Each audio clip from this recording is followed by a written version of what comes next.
Hola a todos, ¿cómo se encuentran el día de hoy? Soy de nuevo yo, Eric León Gatosaidet. Vamos a hablar de un tema apasionante, pero desde el punto de vista del conde Alessandro Cagliostro. ¿Sí? Vamos a ver primero quién era él y vamos a ver cuál es el tema, la masonería según Cagliostro. Este es nuestro tema del día de hoy, la masonería según Cagliostro. Ya lo he repetido como 20 veces. En fin. Tenemos que en el año 1797 el ejército francés ocupó los estados pontificios y un grupo de soldados atacó el fuerte de San León para liberar al conde Alessandro di Cagliostro. Al enterarse de que el fundador de la masonería egipcia había muerto, los soldados acudieron en tropel al cementerio, exhumaron el cadáver y usaron la calavera de Cagliostro como copa para brindar a su salud. Cagliostro hizo patente la necesidad humana de creer en algo o en alguien. Se le nombró mártir de la libertad y las extrañas circunstancias que rodearon su desaparición en 1795 hacen pensar que fue silenciado por su popularidad y por los problemas que atrajo a la monarquía francesa, pero vamos a ahondar un poquito más en su biografía históricamente hablando. ¿Quién era el conde Alessandro di Cagliostro? Vamos a ver qué nos dice este diccionario. Aquí nos narra su biografía.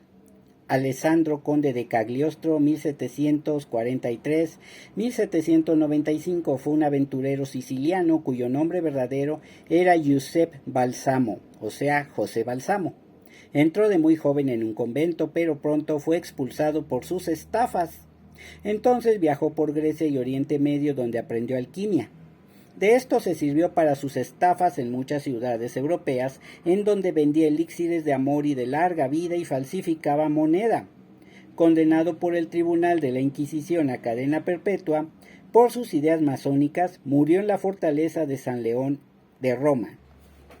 Bueno, pues aquí tengo nada más una pequeña semblanza de quién era Cagliostro. Dicen que para Cagliostro tanto el judaísmo como el cristianismo surgieron de enseñanzas misteriosas que Moisés recibió en Egipto. Eso es lo que decía de él, y este era Cagliostro según este grabado que encontré. La enciclopedia no lo trae aunque no lo crea. ¿Qué más podemos decir de este personaje? Bueno, pues la vida de Giuseppe Balsamo, conde Alessandro di Cagliostro, es un enigma aún para los más informados en el tema del ocultismo, peor que la vida de Saint Germain, por lo que se ve. Él afirmaba ser descendiente de un jeque de la Meca que fue derrocado, hecho que lo hizo caer prisionero y ser vendido como esclavo. Según él, aprendió magia con un orfebre y en uno de sus viajes recibió una misión espiritual de una entidad desconocida que lo transformó de manera radical e hizo surgir a un ser dotado de talentos. En Londres impresionó con sus poderes curativos. Cagliostro tenía un remedio para todo: pastillas, tónicos, polvos e imposición de manos. Gracias a que ayudaba a los más humildes, a quienes les daba el número ganador de la lotería y una guinea para que comprasen el billete, se le tenía casi por un santo. Esta hazaña se repitió numerosas veces hasta que Scott, un amigo al que había hecho ganar 400 libras y 360 guineas de esta manera, quiso extraerle el secreto a punta de pistola. En esa época ya se le consideraba un hombre muy acaudalado y un hipnotizador inigualable. Convertía pequeñas gemas en joyas de gran tamaño y transformaba plomo y mercurio en plata. Que me dé la receta. Para predecir el futuro se valía de una joven o un niño hipnotizados, a los que mostraba una copa con agua y luego preguntaba qué veían en el fondo. Evocaba espíritus, propiciaba partos felices, escribía recetas alquímicas que fueron comprobadas por otros y se le atribuía también capacidad de bilocación, es decir, de estar en dos puntos distintos al mismo tiempo. En Estrasburgo, Francia, curó tanta gente que apenas sí tenía tiempo para dormitar en un sillón. Por su casa desfilaban, sin que importaran sus posiciones sociales o propiedades, tullidos, ciegos, enfermos de gota o cálculos renales, histéricos o hidrópicos.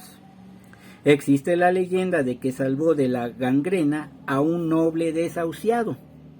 Ascendió muy rápido en todas las sectas en las que participó y fundó la masonería egipcia. convencido de que todo conocimiento trascendente proviene de este país. Sus rituales eran muy complicados, pero prometía devolver a sus adeptos al estado de gracia previo al pecado original. Para conseguir estos fines, prescribía un régimen de 40 días de ayuno y mortificación que aseguraba 5.557 años de vida más o menos, y por eso la Inquisición lo procesó por hereje, porque en realidad para volver al estado de gracia existe el bautismo, y desde ahí la Iglesia sí lo consideró hereje. Así que bueno, ya saben. Pese a su fama de santo, la Inquisición lo juzgó y lo encontró culpable de herejía y hechicería. Cuando fue encerrado en San Angelo, prometió que no moriría en la cárcel. Trató en vano de ahorcar a un cura. Algunos dicen que murió entre terribles convulsiones, lo que da pie a pensar que se suicidó o lo envenenaron. También se dice que su cadáver apareció tan desfigurado que los médicos no pudieron identificarlo. Así que se piensa que mató a otro preso que se le parecía y se fugó bajo otra personalidad. Esto es lo que cuentan respecto a Cagliostro, pero también vamos a hacer una pequeña reseña de lo que es la masonería. No me voy a enfocar en la masonería egipcia, lo voy a decir nada más de una manera general pero histórica, valiéndonos de nuevo de nuestro querido diccionario enciclopédico Salvat, el tomo 17. ¿Qué nos dice de la masonería? Aquí está.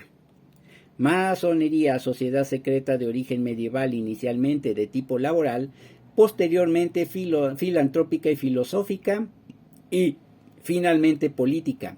Sus miembros reclutados tras un periodo de iniciación, son agrupados en logias y organizados en una estructura jerárquica. Se ayudan mutuamente, se reconocen mediante signos y emblemas secretos y practican un ritual esotérico. Las logias suelen reconocer la autoridad de un organismo superior denominado Gran Logia o algunas veces Gran Oriente. Esto es lo que nos dice. Y aquí podemos ver un poco lo que ya sería la historia de la masonería. Se los voy a leer, pues no es muy grande, pero lo voy a quitar de aquí para poder leer mejor. ¿Qué historia tiene? Los orígenes de la masonería son muy oscuros y han sido desfigurados por una serie de leyendas. Hoy día la opinión más generalizada es que hay que buscar en los antiguos gremios de albañiles ingleses. A mediados del siglo XVII se permitió la entrada en dichos gremios a individuos que no pertenecían a esta profesión. Estos nuevos miembros no tardaron en controlar algunas logias y transformaron las asociaciones en sociedades más o menos especulativas.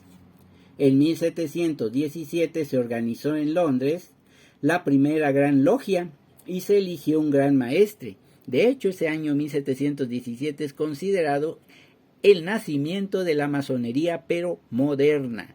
Lo demás es pura especulación antes de esto. En fin. La nueva sociedad promulgó un código que obligaba a sus miembros a reconocer la existencia de Dios y el sistema del gobierno establecido en el país y a practicar la mutua fraternidad.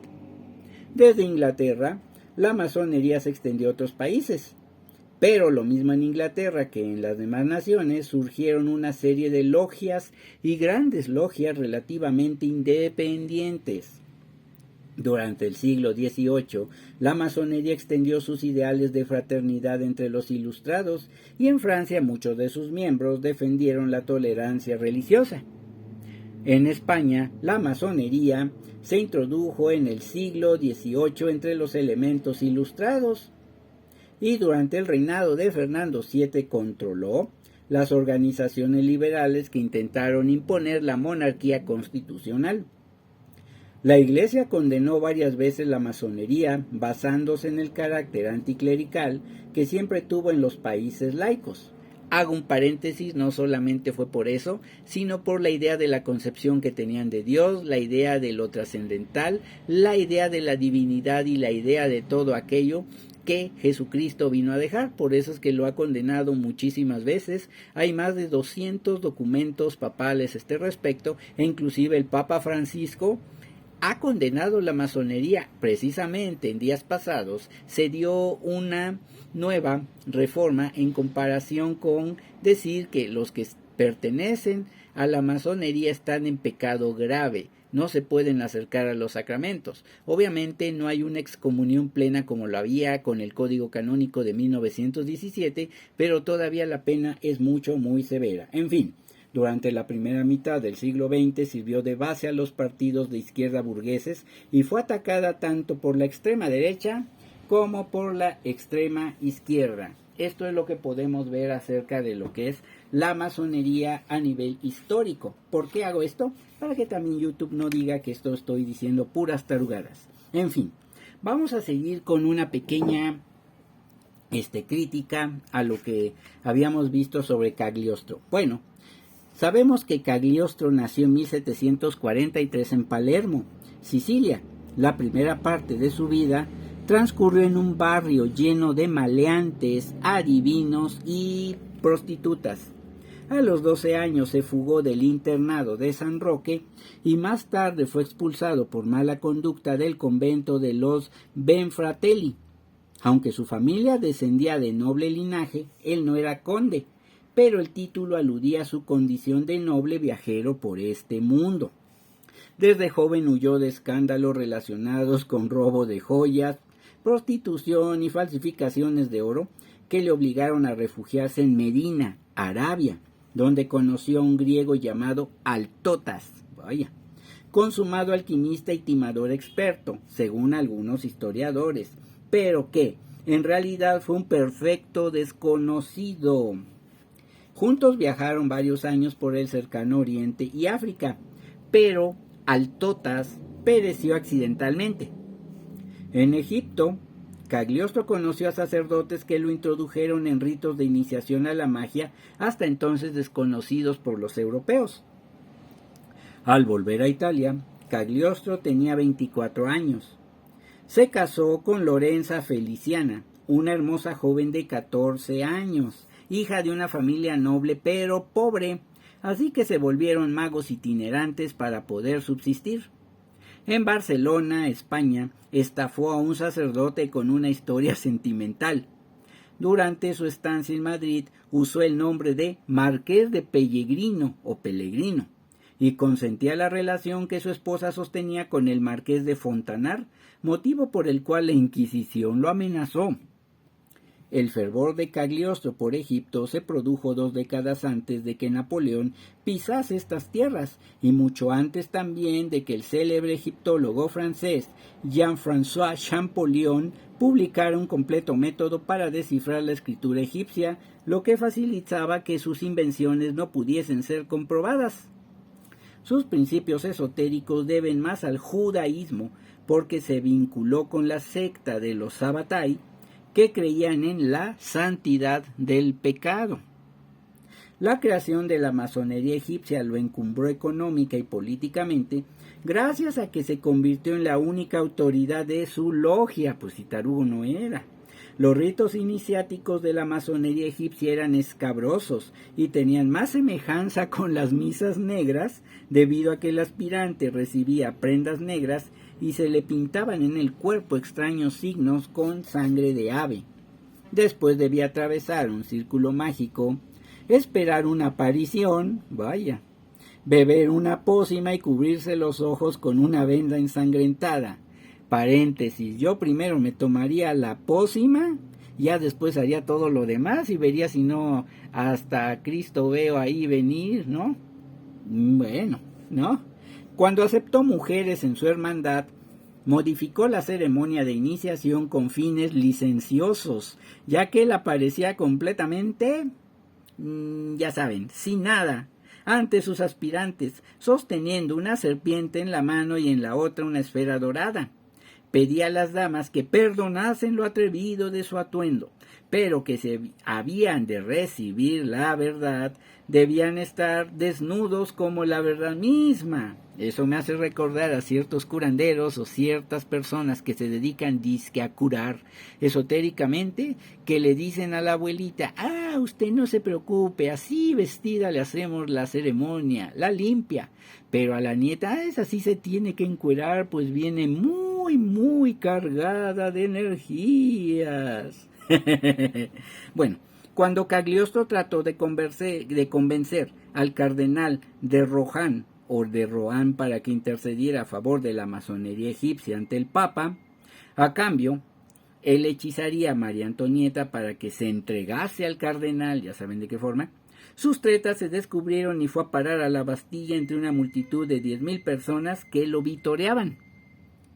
Aunque fue absuelto, al llegar a Roma, quiso abrir una sucursal de la masonería egipcia y fue detenido. Sus libros y objetos mágicos fueron quemados en público y su mujer reveló entonces su humilde origen y su filiación Rosacruz.